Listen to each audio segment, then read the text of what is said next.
Hello and a very good evening to you. £800 million and 5,000 jobs. According to campaigners, that's what's at stake in the fight over paying for parking in the West End. From the new year, Westminster Council will start charging motorists to park in the evenings and on Sundays. But today, some leading figures from the West End came together, claiming the move will spell financial ruin. Westminster says the claims are nonsense. Well, let's get more from Alice Bandercravy. Alice.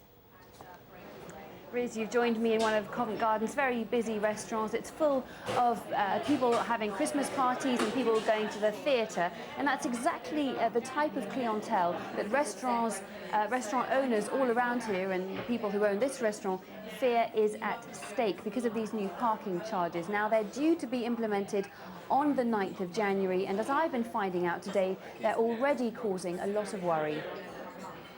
These are the battle lines to be redrawn in the new year. It's a single yellow now, but soon it'll be a double. And these spaces, free of an evening, they'll cost you too. And it's not going down well in the West End. We have to come in.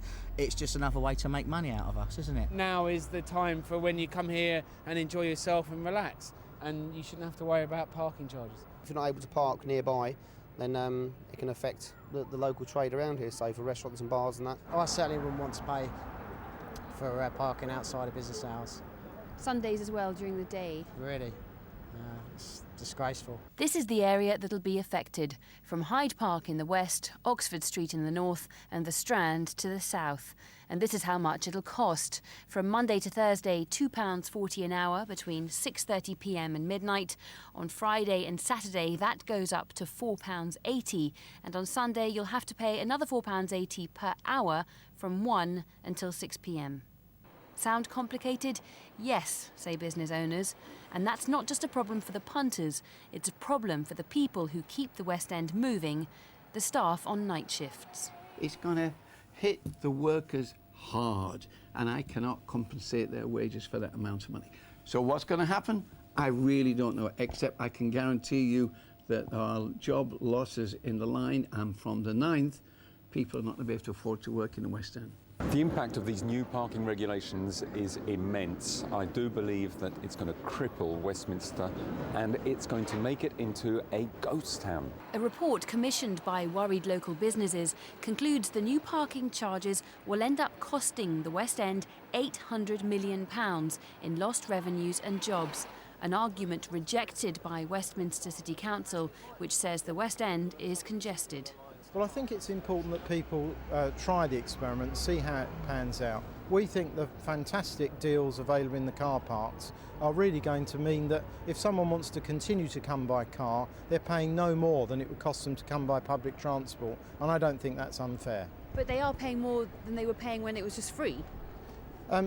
Yes, they're paying a little bit more than when it was free, but not a lot more. The council says it'll review the changes in 6 months' time. So what can campaigners do now, Alice?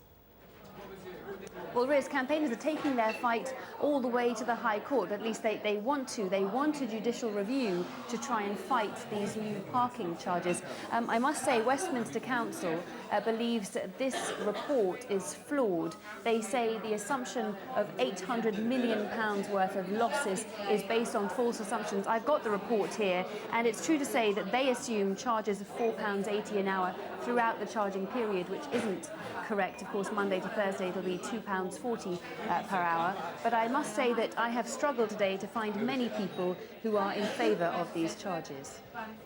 Alice, thank you. Well, over to you. What do you make of this? Should Westminster relent and continue to allow free parking at evenings and on Sundays? Or are the campaigners overstating the effects to the economy? Do get in touch with your views. You can use our QR code, as you can see there, or get in touch via Facebook or Twitter, or email us at yourlondon@bbc.co.uk.